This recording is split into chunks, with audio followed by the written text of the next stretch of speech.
Welcome back, everybody, to another episode of Eagles Latest on Fan Arch. I am your host, as always, Blake McQueary. And again, as always, we have a lot to talk about. That is what we do. This is an Eagles channel. Of course, we have a lot to talk about. These are the Philadelphia Eagles, okay? It's Friday. Countdown is on. Just 2 days away from the Buccaneers game. A Buccaneers game that a lot of people are a little nervous about. And I'm here to tell you that you should not be nervous about this game on Sunday. We have a few things to discuss, mostly just looking at the matchup. Of course, obviously, I'm going to give you guys betting lines, things like that. But, you know, you guys know the drill. Without further ado, let's get right to. First up today, Drew Brees. I did not think I'd be talking about Drew Brees on the Philadelphia Eagles channel, but you know what? Drew Brees went and talked about the Philadelphia Eagles. So now we're going to talk about Drew Brees. The 13-time Pro Bowler and future Hall of Famer, he had comments about the Eagles' offense on ESPN's Get Up on Wednesday morning. Brees said, quote, "When talking about Philly, I respect Philly. They are winning games. I can't stand to watch that offense. It's the most boring offense." There were a lot of Philadelphia Eagles fans mad about this. I don't know why you guys are mad about Drew Brees, who, like I just said, is a future Hall of Famer, 13-time Pro Bowler, former All-Pro quarterback. Drew Brees knows what he's talking about. He really does. I'm not going to sit here and say that Drew Brees is wrong. Necessarily, he is not wrong. I feel like as Eagles fans, you should be agreeing with what Brees said. The offense was bad in the first 2 weeks. Very bad. I talked about it. I talked about this offense for like 3 weeks straight. They were bad. They were not good. It is what it is. I mean, he's spitting facts. We all know that. Now, do I think he could have worded it differently? Absolutely. I think that he could have. I think a better way to say what he was trying to say was that, it was the first two games that they were just very boring to watch. Now, against the Rams, that was some entertaining stuff. Because it was. I don't know how you watch that second half comeback offensively by Philadelphia and you say that was a boring offense. Because that's just not the case. That comeback was absolutely entertaining. So I don't know how you say that was a boring offense. Also, the Eagles. They have Jalen Hurts, Saquon Barkley, A.J. Brown, and Devontae Smith. This is where I don't agree with Drew Brees. Those four are very exciting to watch because they are very good at football. And those four are undefeated as a core together when they all play a full game. They won a Super Bowl before they lost a single game together. 18-0, by the way, for a fact. Seeking 19-0 this Sunday against the Bucs, which I think they can do it. We'll get into that in a little bit. But now, Jeff Saturday, he chimed in on the comments on Thursday morning on Get Up. If you don't know, Jeff Saturday, former center with the Indianapolis Colts, was basically Peyton Manning's guy. He lost the Super Bowl to Drew Brees. He said, quote, talking about the Eagles, they have won 19 of 20 games, doing it a certain way, and a Super Bowl, by the way, in the mix of all this. Let's talk about Brees and the Saints, who I lost a Super Bowl to, by the way. I'm still salty about that. I mean, Sidney slants and check down Charlie, and we just act like they were airing it out. I think they completed like 27 passes of 2 yards or less. That's the same as running the ball, Drew. So I just wanted to throw that comment in there because I absolutely love that comment by Jeff Saturday. I think that was great. And it gives you a little bit of context from a guy who, lost the Super Bowl to Drew Brees, played against Drew Brees, and had some, obviously, comments to say about Drew Brees and the Saints' offense while he was there. But in terms of the reaction to what Drew Brees said, is he wrong? Not necessarily, no, he's not wrong. Could he have said it better? Absolutely yes. Could he have given Philadelphia more credit? Absolutely yes. We also, As a fan base, Philadelphia, do not disrespect Drew Brees. Please do not disrespect Drew Brees. Um, just don't. Super Bowl champion, Super Bowl MVP, two-time NFL Offensive Player of the Year, one NFL Comeback Player of the Year, first team All-Pro, four-time second team All-Pro, 13-time Pro Bowl, as I said, seven-time NFL passing yards leader, four-time NFL passing touchdowns leader, was the NFL's passer rating leader two seasons. He was the completion percentage leader 6 times. I mean, the resume speaks for itself. Most passing touchdowns in a game with 7. Most consecutive games with a touchdown pass, 54. Most career 5,000 yard seasons, 5 of those. Like, we can't sit here and disrespect Drew Brees. Absolutely not. So, could he have said it better? Absolutely. Is he wrong? He's really not wrong. I mean, you guys were complaining about the Eagles' offense for 2 whole weeks.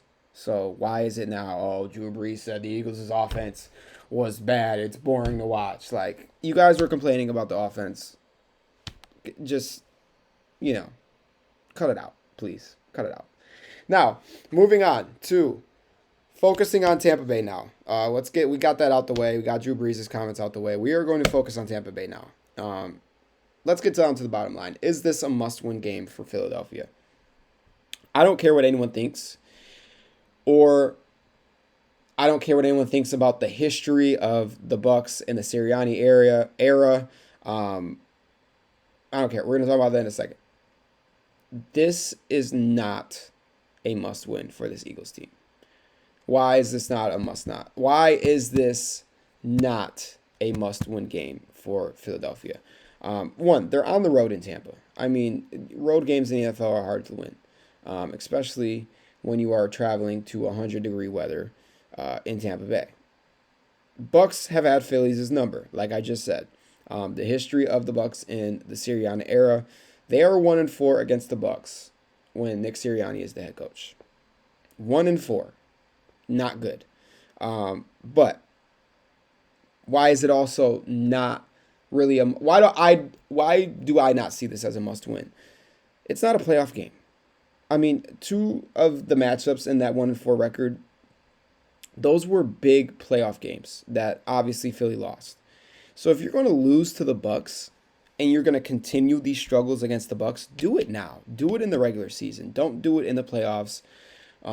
It's okay if you're going to lose a game in week 4 to the Tampa Bay Buccaneers. I mean, they're going to be fine regardless. And I say that because of last year's game, how they started. Everyone knows the humiliating loss last year in the season opener to the Bucs, 33-16. The Eagles, they were without A.J. Brown, Devontae Smith, Lane Johnson for that game. Brown and Smith obviously are confirmed healthy. They are 100% playing on Sunday. God forbid something happens in practice, but I assume they are taking it very lightly. Lane Johnson, we will know more about him as the weekend comes. I expect him to play. There is a possibility that he does not play, but I expect Lane Johnson to be there on Sunday. You're going to need Lane Johnson. Injuries have been the plague on Tampa week for Philly for somewhat reason. Since 2016, the Eagles are 91-39-1 with Lane, and they're 12-23 when he does not play. So obviously, Lane Johnson is a huge, huge factor to this Philadelphia team and to this offense. Also, about last year's game. I mean, that game was just very bad for the Philadelphia Eagles. It was the season opener. Season openers aren't always the best. I mean, they were just undisciplined. Their tackling was not good. It's just, that is what it is. That's not going to be the same case this year on Sunday. Absolutely not. You also, as fans, you got to get over the past. I mean, you do. This team is not focusing on that. They are over that. They are not worried about what happened in the past whatsoever. A.J. Brown even said it, quote, "It's a new year, it's a new game. You can't bring old games into new ones. We have a job to do and we're trying to do it." Throw out the past. The circumstances this year are a little bit different than what they have been. It's not a playoff game. The Eagles have less injuries. Yes, they are banged up, just miraculously it's Tampa week and they're a little banged up. But I expect them to have the guys that they need to win more than they have in the past against Tampa. Um, so yeah, I expect them to be perfectly fine, and we will get into that more in a little bit. Game notes: Chris Godwin for the Buccaneers. He, I think, is going to be playing on Sunday. He practiced on Wednesday, was a full participant. Obviously, I expect him to practice again on Thursday. Why is Chris Godwin such a big deal? One, Mike Evans is out, so having Chris Godwin come back just in the nick of time of Mike Evans missing some time is perfect for the Buccaneers. His numbers last season in just 7 games: 50 receptions, 576 yards, and 5 touchdowns. Baker loves throwing the football to Godwin. Absolutely does. We'll see how much of a factor he'll be coming off of injury if he does decide to play on Sunday. Obviously, tearing something and coming back is not easy. So if he does play on Sunday, you got to see, how big of a factor he will be. But it's definitely a difference maker. Even if he isn't catching footballs, he's still a difference maker being out there. He is a factor. So that's that. Blitzing. I talked about it last episode just a little bit. The Bucks are going to be blitzing heavy. That is what they do. According to the Next Gen Stats, the Eagles have been blitzed on 37.9% of their passing downs. That's fifth most in the NFL. Tampa Bay blitzes at a rate of 38.2%. That's fifth most in the NFL. So it matches up right there. Todd Boyles, he has blitzed Hurts on 93 of 199 passing attempts in the 5 meetings between the teams, a blitz percentage of 46.7% per Next Gen Stats. So that is basically almost half of the times that Hurts throws the ball, Todd Boyles is blitzing him. Now, should you be worried about that? Absolutely not. I've talked about that a few episodes ago. The composure of Jalen Hurts, the IQ of Jalen Hurts, the ability of Jalen Hurts to be able to beat you with his arm, which is easier to do when they are blitzing you, and also be able to beat you with his legs, which is needed when you are being blitzed. So I think Jalen Hurts is going to be just fine. We have seen Hurts handle the blitz. Obviously, against Kansas City, he did perfectly fine. That's who Jalen Hurts is as a quarterback. When they blitz, they usually leave a high safety. The Bucks do. That usually leaves the middle of the field pretty wide open. So, if they do blitz, which they are going to blitz, crossing routes and drags will be key when Tampa Bay utilizes the blitz. They're not going to blitz on every single defensive down. Obviously not. I just read the stat right there. They only blitz at a rate of 38.2%. I shouldn't say only because it's high. It's fifth most in the NFL. I just said the stat, but it's not going to be half of their defense. It's not going to be more than half of their defensive snaps, and it's certainly not going to be all. So, but when they do blitz, crossing routes and drags are going to be key. Patullo needs to recognize that. He needs to draw the concepts up that set this Philly offense up for success when they are being blitzed. Now, also, the Eagles, they are traveling to Tampa early. They're trying to get adjusted to the heat, which is why they're going to be traveling early. They're actually going to be traveling today, on Friday, to get there early. Now, Baker Mayfield, he said that he doesn't view that as much of his advantage. He said, quote, "Advantage for us, we're in Tampa. The heat, they're not used to that. I know there's already been some stories that have broke about them coming down to Tampa Bay a day early. I don't necessarily think that helps them. One day doesn't get you acclimated to this humidity. I think, honestly, it makes them think about it more when they get down here earlier." He's right. Getting down there a day early does not get you acclimated to the heat. Will it help? It will help. Being there a day early, obviously, it helps. You don't want to get down there on Saturday and then have to play Sunday. Getting down there Friday gets you like, oh, okay, it's hot. It's hot. It's for sure hot. And then Saturday, you're like, we know it's hot. Sunday, you're like, we've been in this for 2 days. Let's go. Let's go play some football. So, he's not wrong. It's not going to get you acclimated to the heat. I think he's wrong in terms of like it makes them think about it more. I don't think it makes them think about it more. I think by being there for 2 days, by the time they play Sunday, it's like, all right, we've already dealt with the heat. We got here Friday. Let's play football. I think that's what that does. Also, just a quick game note: the line of scrimmage. Line of scrimmage is going to be very key in this game. I said it last episode. One of their weaknesses is their offensive line. Um, their offensive line is a little banged up as well. Winning at the line of scrimmage is going to be key. Tush pushes, key. Converting on third and fourth downs, key. Those are all things that go into dominating at the line of scrimmage. So, line of scrimmage wins you football games, and the Eagles are very good at doing that. Moving on to betting lines. I do this every week, and we are going to go back to it. Betting lines. I'm going to give you guys a few things. If you want to put some money down on this game, why not? Obviously, we gamble responsibly, though, of course.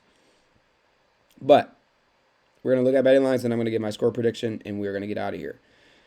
Eagles, they are favored in the spread by -3.5. That is at a -105 odds. The money line goes Eagles -190. Bucks are at a +160 odds. Honestly, I am actually kind of surprised that Philly is favored in this game because Tampa Bay is at home, because of the history.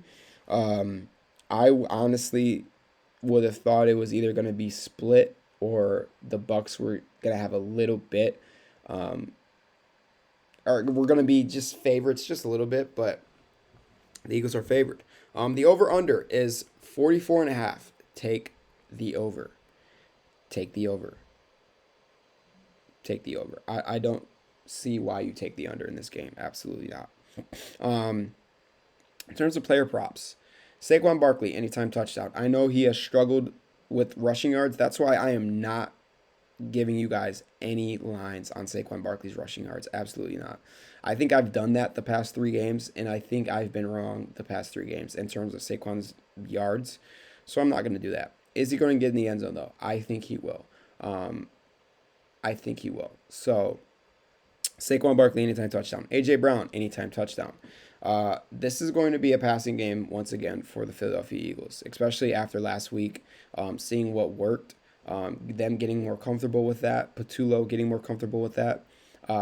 They're going to pass the ball, and A.J. Brown is going to be open down the field, especially when they are blitzing. So, A.J. Brown, anytime touchdown. A.J. Brown also over under 61.5 receiving yards. Take the over at -114 odds. I just said it. It's going to be a passing game. Like I said, especially when they blitz, there are going to be a lot of downfield passes. It should be another AJ Brown game. Absolutely. Devontae Smith as well. 40 plus receiving yards at -198 odds. I love those odds for just 40 plus yards for Devontae. He can get that literally in one catch. So I think that is absolutely money. Jalen Hurts, over under 188.5 passing yards at -114 odds. Take that as well. Take that as well. He did that in the second half last week. So you're going to want to take that. Jalen Hurts, over 2 passing touchdowns. Take that as well. No explanation needed. The blitz is going to be there. They are going to force Hurts to beat them with his arm, and he will do so. My score prediction. The Eagles, 27. The Bucks, 20. I think the Eagles win in Tampa. Like I said, I think really what it comes down to for me is the Bucks obviously are 3-0. They've looked pretty good, but they have beaten teams that are not good. They have a 3-0 record, but it is against the teams who are combined 1-8. And they have beat every single one of those teams in the final minute or two of those games. So that's what it comes down to for me. They are just squeaking by very mid opponents. So I think the Eagles take this one in Tampa. And I think they, get over the woes and the struggles that have happened in Tampa against the Buccaneers. That is all we have for today's episode. As always, stay up to date with Eagles latest on FanArch. Like, comment, subscribe, and we will see you guys